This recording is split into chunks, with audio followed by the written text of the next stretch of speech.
Hi everybody, I'm Dan. And I'm Nicole. Welcome to Box of the Month. Welcome. And happy Halloween. Happy Halloween, everybody. Hard to Halloween, believe. Halloween. Hard to believe it's that time of year already. Yes, hard to believe, but happy to believe. Yeah. And, look for our Halloween video, which Daniel always puts up, of the maze. It's going to be awesome this year, you guys. Yeah. Yes. All right. So to the box. I'm just so thrilled with Halloween. I'm just thinking about Halloween. It's her favorite holiday. It is. I'm so excited that it's finally here. It's the reason for fall. That's the only reason for fall.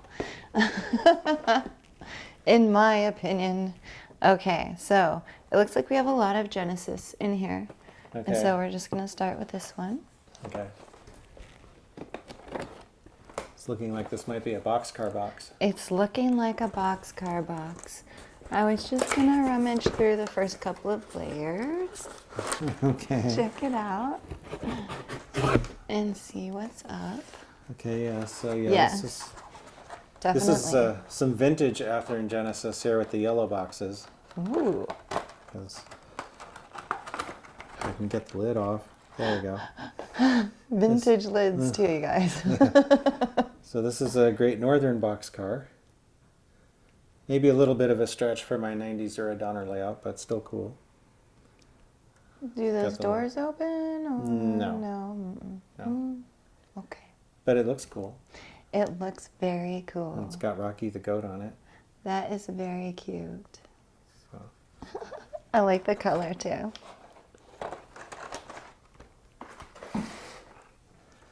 Okay. Northwestern again. Something completely different. Oh, something completely different. Yeah. Oh, it's MW. Yeah. What's that? Norfolk and Western. Norfolk and Western. Yeah, this is a Norfolk and Western Genesis. I think this is a Seco. Yeah. If that's how you say it, or I'm not sure. It is a really pretty boxcar. Yeah. I like the black and silver. Yeah, these are neat looking. So you said vintage. How old are these? I could probably about in the 20-year range, probably. So not like super vintage, but I don't know when they changed from the yellow boxes to the dark blue boxes that they've been using more recently. So this is an oldie. This one is, I think, the same kind of boxcar as the Norfolk and Western, but this one's decorated for Apalachicola Northern. I hope I'm saying that right, but somebody knows better, they can tell me. It's a little short lane, I think, in Florida. Port St. Joe route. This was one of the first, I think one of the first Genesis boxcars that I got. No, you've definitely detailed it out. Yeah, I did a little weathering on it, so looks a little beat out, but that's probably a good thing. So how they should look, right? That is how they should look, yes.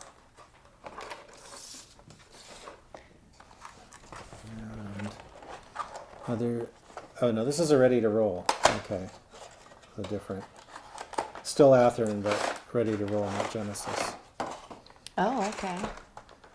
This is a Southern Pacific car, and it's got the speed lettering SP on it, which is, I don't think SP actually painted a lot of boxcars with that. Hydra cushion. Yeah, that was their Hydra. They had a cushion underframe, so SP's was Hydra cushion. Oh, okay. So like smoother ride. Yeah, and also with coupling, like when they bang the cars together to couple them, it would it would absorb, the frame of the car would absorb the impact a little bit, so it wouldn't damage whatever was inside. Nice. So there's actually, this is actually really detailed. The ready to roll cars a lot of times have almost as much detail as the Genesis cars, and they're usually a little cheaper. So yeah. Good to know. Yeah. Good place for beginners to start. Mm-hmm. Yeah, if you like detail like I do, but you maybe don't want to pay for the Genesis, a lot of the ready to roll cars have been retooled. So even if a long time ago they might have had molded on ladders and things, the newer ones tend to have freestanding stuff, and Usually all you'd have to add to it would be like air hoses and an uncoupling lever, and it would be just as detailed as the Genesis. Okay. This is a Western Pacific car. Is this yeah, it's an auto parts boxcar. So. What do you mean? That it's just for auto parts? Yeah, they kept, I mean, I guess they could have hauled other stuff in it, but a lot of these longer, like this, I think this is a 60-foot car. A lot of them were dedicated to auto part service. Oh. So they just, a lot of railroads would pool them together and they'd go between different auto plants, I guess. Oh, okay. Like shipping bigger parts? Yeah, I'm not sure what they did. Maybe like, fenders and motors, or I don't know what. Okay. Maybe somebody out there knows better than I do what was actually hauled. That is one thing I will put out there is, there's a lot of information on equipment. There's a lot of information on railroad history, but I'm finding there's not as much information on how the railroad actually operated. Like, I'm specifically thinking of Donner Pass in the 90s, but I've been trying to do a little research on that and like try to figure out what was actually being hauled and when and all that kind of stuff. But there's not a lot of information about it? Little bits and pieces here and there, but I haven't found like a book on it or anything like they have books on other subjects. So okay. I don't know. I don't know if there is such a thing. This is another Genesis car. This is a cotton belt, also with the Hydra cushion because it's still SP basically. This one's a little bit weathered. Yeah. So. This is a really pretty model too. Yeah. That's nice. So I have this set of Yreka Western that are both the same. So that I would hand that to you and maybe, unless I'm missing something? No, those are the same. Okay. So we'll skip one. Yeah, so we'll put this one and then we can put that one on top of it. Yeah, Yreka Western was a little short line, I think about 6 miles. It ran from Yreka to Montague up in Northern California. And this is another ready-to-roll car. I have a few of these. I actually got the opportunity to take a railfan trip on the Yreka Western back in 2008. I know they don't open. But so I have a few Yreka Western cars. Oh, that's cool. It looks like this one wasn't as detailed on the bottom, so I actually put in some of my own brake detail. Oh, really? Under it, or started to. Doesn't look like I finished it yet, but okay. Sometimes I'll do just enough so that the car looks good when it's rolling down the track. Oh. Okay. I think last month I made a joke about so the cars will look good when they flip over, But really, the reason why I think the brake detail is cool is because anything that hangs down below the car, makes it look more realistic. You can see it, yeah. Yeah, when it's on the track, not derailed. Yes. So. This is another SP car. It's Genesis. There's a newer blue or darker blue box. Oh, I wonder when and why. You can look that up too. Yeah, I don't know. Not sure when they changed that, but yeah, this is one with the, what do they call it? Landis doors. They're kind of these funny looking plug doors on the car. Oh, are those the doors that go in and then push in? Yeah. Yeah, okay. Yeah. So, more SP. Which is actually, if I were going to get boxcars, that's probably what I should mostly get now is SP cars. Because I think I have a lot of miscellaneous boxcars. And I have some SP cars, but if you're modeling, usually the home railroad, that's what you see the most of, Okay. And so where you're modeling, that's SP region? Yeah. Okay. So here is another ready-to-roll car. What? Nothing.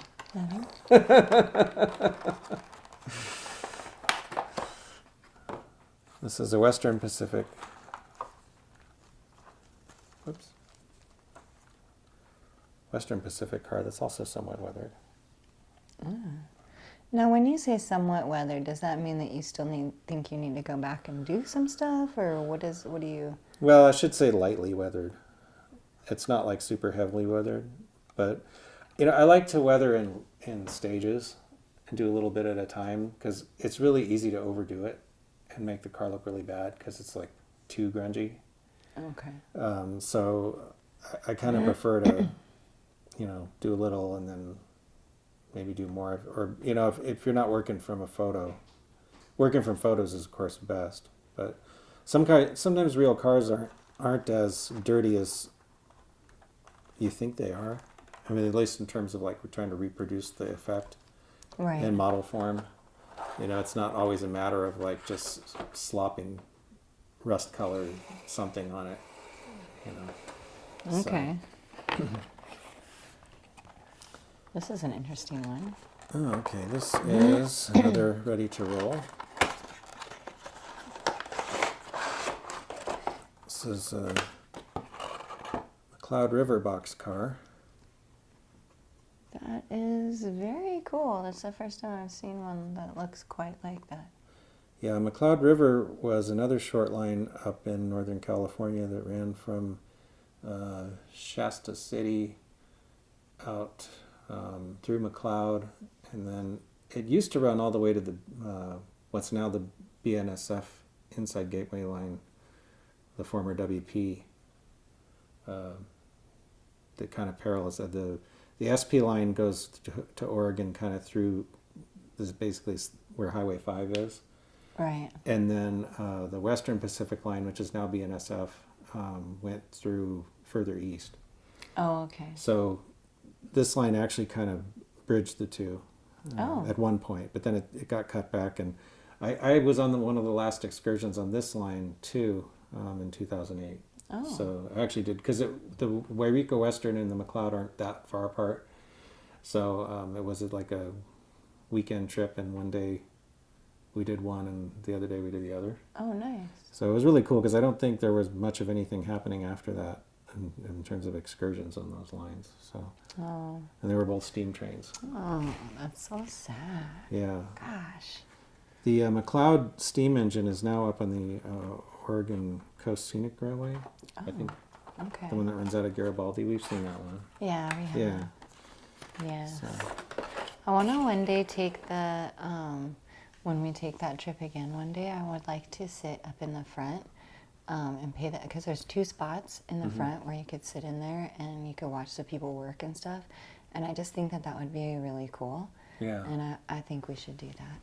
Yeah, that would be fun. Like, that would be a lot of fun, just to watch them work and be able to be at the front of the train and see everything going on. And, I think it would be really good to videotape too, and to get pictures of, like like you're at the front, so there's nothing in the way of getting really good pictures too. Right.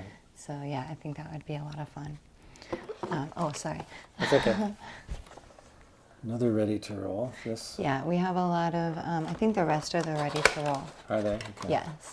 But still, so far, an all-Athearn box. Yes. This That is true. is a Chicago Northwestern boxcar. And if I'm not mistaken, these were ones that were acquired secondhand from the Norfolk and Western, and then Chicago Northwestern just put a C in front of it to make CNW. Oh, okay. It sounds funny, but I think that might actually be what happened. But anyway, if I'm wrong, someone I'm sure will correct me. But it's pretty cool, pretty cool car. I like the black and silver. Oh, look.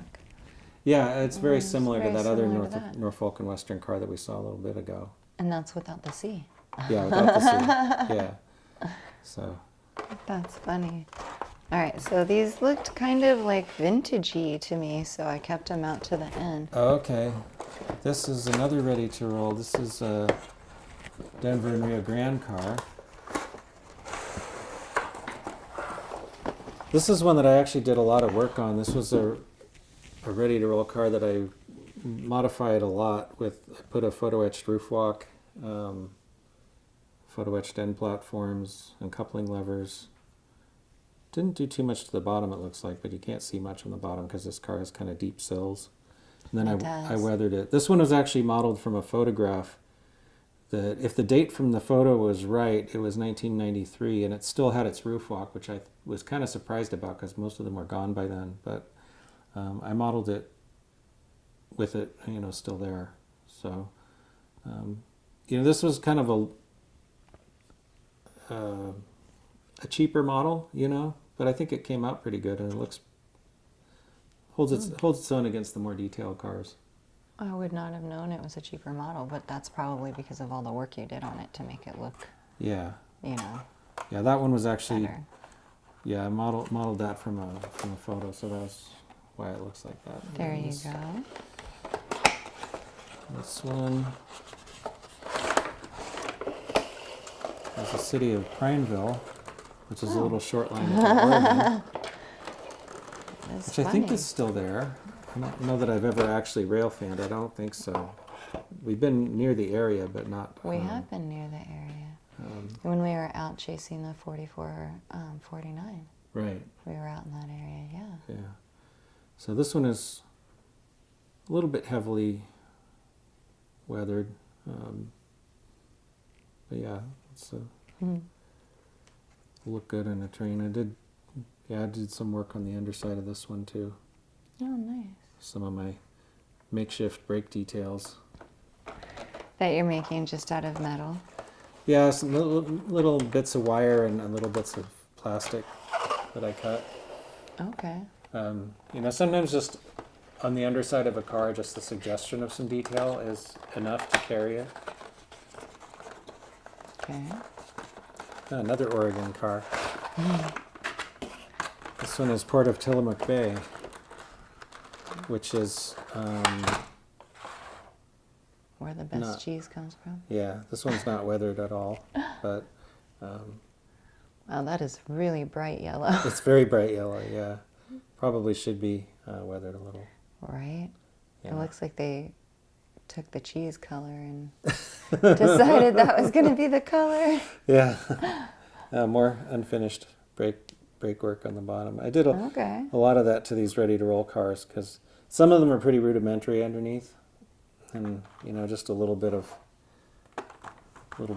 detail that goes a long way. All right. And this is another Genesis. Oh, a Genesis got in there somehow. Yeah. I thought I had separated them well too. See how it is? Well, they're both blue and yellow boxes. I so know. Maybe that's why they changed it. Maybe people were getting them confused. Oh, maybe so. This is a Chicago and Northwestern. CNW. Yeah. This one is in the more what you'd expect yellow from CNW, not the black. Oh, okay. Yeah. Yeah, because that is very yellow. Yeah, yellow and green were the typical CNW colors. Oh, so, okay. Yeah. But anyway. Very cool. And then the last one is this guy right here. Okay. Now this one is weathered. Yes, it is. This is a ready-to-roll RailBox car.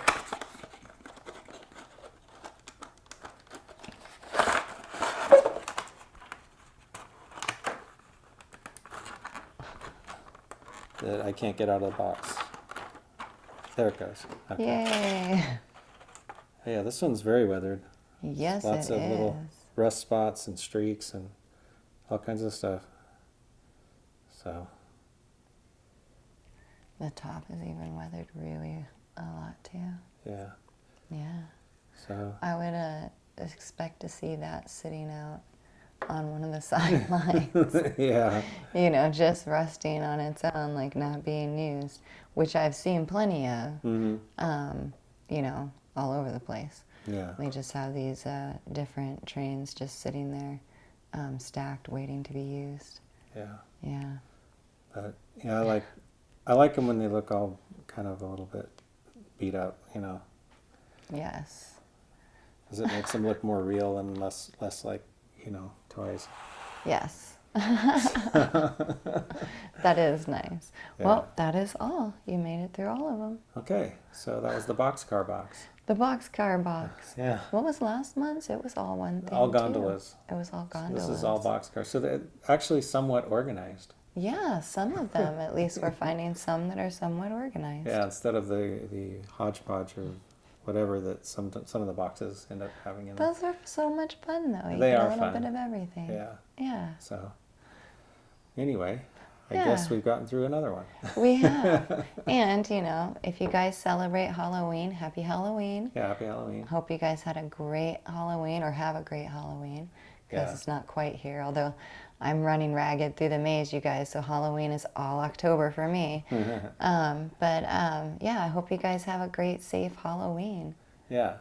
Yeah. So yeah, and if you like the video, please like and comment, subscribe to the channel, and thanks for watching. Yeah, thanks for watching, everyone. Bye. Bye.